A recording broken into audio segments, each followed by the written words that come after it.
Hi, I'm Sarah. I'm Drew. And I'm Hazen. And we are back with another family review for Let's Table It. Today we're talking about TacTile, a game for 2 to 4 players. Designed by Joseph Bugbee and published by Friendly Bee Games. Let's first take a quick look at how it plays. It is a quick and fun strategy game where players race to get both of their markers across the board first. TacTile features a variable setup board. Each game, you'll draw tiles out of the bag, making a 6x6 grid with each player's home tile in a corner. On your turn, you'll take 2 actions. In a 2-player game, you can move your marker 1 tile, take a resource matching a tile you're currently on, buy a card from the market, or reset the market cards available. Throughout the game, you'll buy cards that help create an engine. Each time you end movement on a tile, you can activate all the cards you have of the matching color 1 time before they are exhausted. If your cards allow you to move an extra time, you get to activate the cards that match that tile too. Cards are unexhausted at the end of your turn. The first player to get both their markers to the opposite side of the board first wins.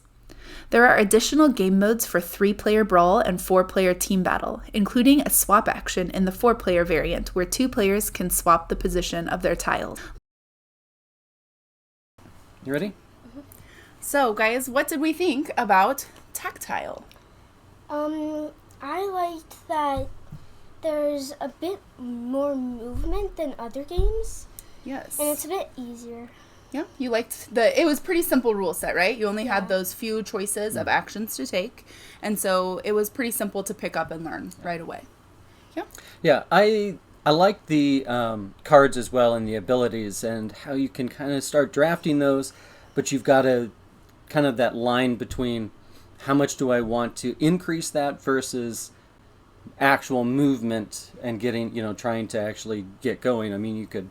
There's definitely a balance there and a lot of strategy. Yes. TacTile really surprised me with how strategic it is. That first playthrough, you're just buying cards kind of willy-nilly, not really noticing that strategy piece of, I need to look ahead and see what colors are coming up for me, because if I buy a green card and then the rest of my path to my home base doesn't have any green, that doesn't do me any good. And so there is a lot of strategy as far as what cards do I buy, when do I buy them, getting those combos to really cascade is super fun. So you use a yellow card when you're on a yellow tile to move to a red card, and then you can use those red cards that you've bought, and it's super fun. That combo aspect is really, really fun. Right up my alley. Yeah, and I think the great thing is for families, this is a quick teach, a simple game, like you said, limited rule set.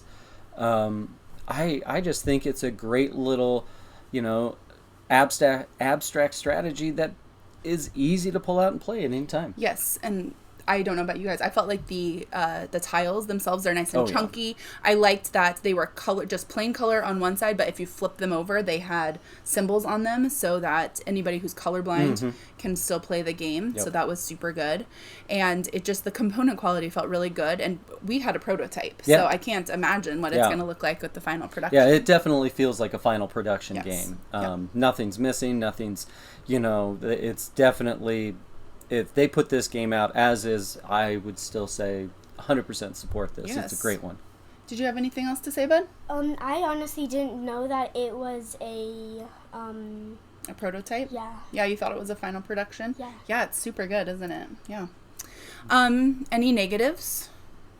I thought that there wasn't enough abilities. Like, if you bought something, then it was kind of mostly just... It was kind of only 3 things that you could buy. Sure. And I get that. If you're looking into, maybe you would have a card or 2 that would give you, 2 move abilities or just something a little bit different, more than just your normal actions. So your normal actions are move, gain, buy a card or reset the market, and your card actions just add in push. Right. So that is the only other action that you can do. Game push, yeah. And at the same time, I think if you get too much, you're I think you're clouding it, you're muddying that a little bit. It's a nice, clean, pure game. I really liked it for what it was. I didn't see anything that was glaring that I felt like needed to be tweaked or changed in any kind of way.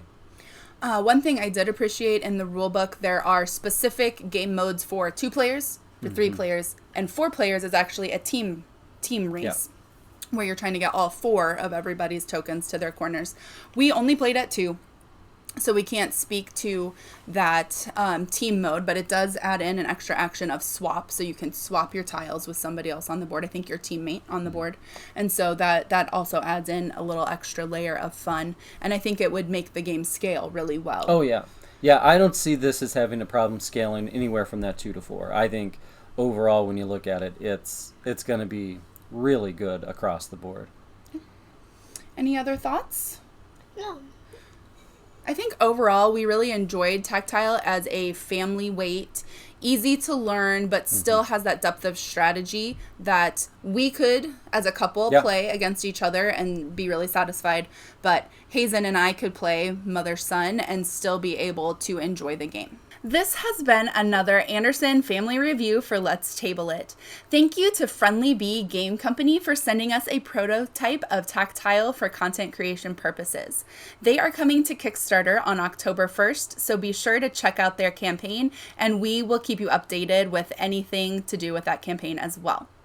Keep in mind, we do have a prototype of TacTile, so any changes or modifications to gameplay are still possible throughout the campaign until the final production. For more board gaming content, make sure you're subscribed to Let's Table It, and to follow our family's day-to-day gaming adventures, you can find us on Instagram at Sarah Always Loses. Thanks for watching.